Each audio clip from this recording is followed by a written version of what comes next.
विद्यार्थी मित्रांनो, सह्याद्री ट्युटोरियल्स मध्ये तुमचं स्वागत आहे. आता फक्त 2 दिवस, 14 तारीख आणि 15 तारीख. बरोबर आहे? काही मुलांचा पूर्ण अभ्यास झालेला आहे, मला माहिती आहे. ते पहिली रिव्हिजन स्टार्ट करतायत. ओके. काही मुलं आत्ता संस्कृतचा पेपर देणार आहेत आणि दुपारपासून कदाचित फिजिक्सचा अभ्यास सुरू करतील. कदाचित मी का बोललो? कारण मला संस्कृतचा पेपर कधी आहे माहीत नाही बरं का. कदाचित शब्द तर चुकीचा आहे, अभ्यास करायचाच आहे. मग प्रत्येकाची स्ट्रॅटेजी वेगळी असणार आहे. प्रत्येकाचा प्लॅन वेगळा असणार आहे. पण हे 2च दिवस आहेत हे लक्षात ठेवायचं आहे. मला 2 दिवसात जेवढं होईल तेवढं तुमच्याकडून क्लिअर करून हवं आहे. जर तुम्ही मराठी, संस्कृत नंतर आता अभ्यास करत असाल तर. म्हणजे 14 आणि 15 तारखेला संध्याकाळपर्यंत ॲट एनी कॉस्ट जेवढं होईल तेवढं करायचंय. कारण मला 16 तारखेला फक्त रिव्हिजन हवी आहे. मी तुम्हाला सांगू का? आपण अभ्यास करत राहतोय, करत राहतोय, करत राहतोय.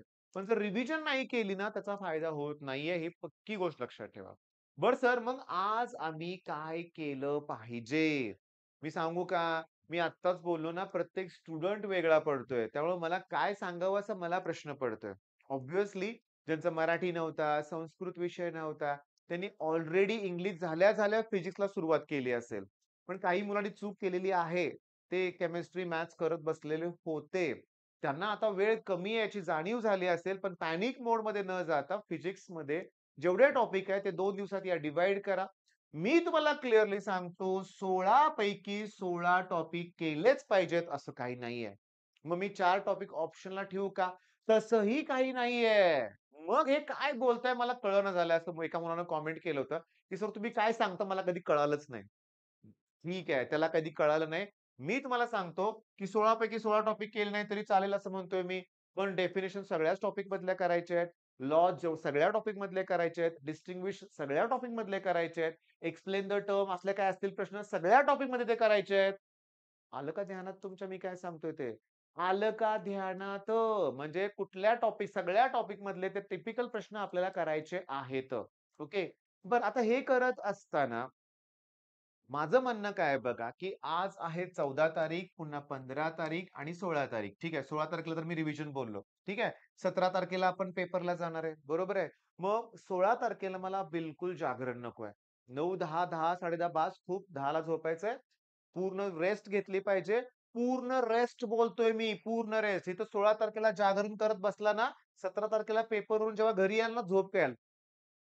पण 2 दिवसांनी केमिस्ट्री आहे. विचार करा नशिबानं तुम्हाला 18 आणि 19ला सुट्टी आहे आणि पुन्हा 20ला पेपर आहे. एकच दिवस सुट्टी असती तर काय केलं असतं, आहे की नाही? त्यामुळे ह्या 2 दिवसातच ना जेवढं होईल तेवढं करा.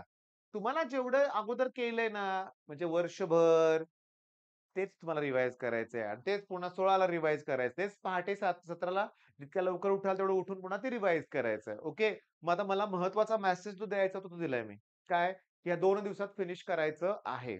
ओके. म्हणजे तुम्ही आज जागरण करा मला चालेल. 15 तारखेला पण खूप अभ्यास करा मला चालेल. पण 16 तारखेला दिवसभर रिव्हिजन करून 16 तारखेला जास्त जागरण करायचं नाहीये. तुम्हाला जाणवत असेल की मी पण थकून गेलेलो आहे. बरोबर आहे? आता मला सांगतो आज दिवसभर मला प्रवास करायचा आहे. सकाळचा पुष्कळ वेळ गेलेला आहे. जाणार आहे माझा प्रवासात. ओके. पण आल्यानंतर मला पुन्हा तुमच्यासाठी व्हिडिओ करायचे आहेत बरं का. मी ई-एम-आय आणि एसी सर्किटचे 2 टॉपिक मी घेणार आहे.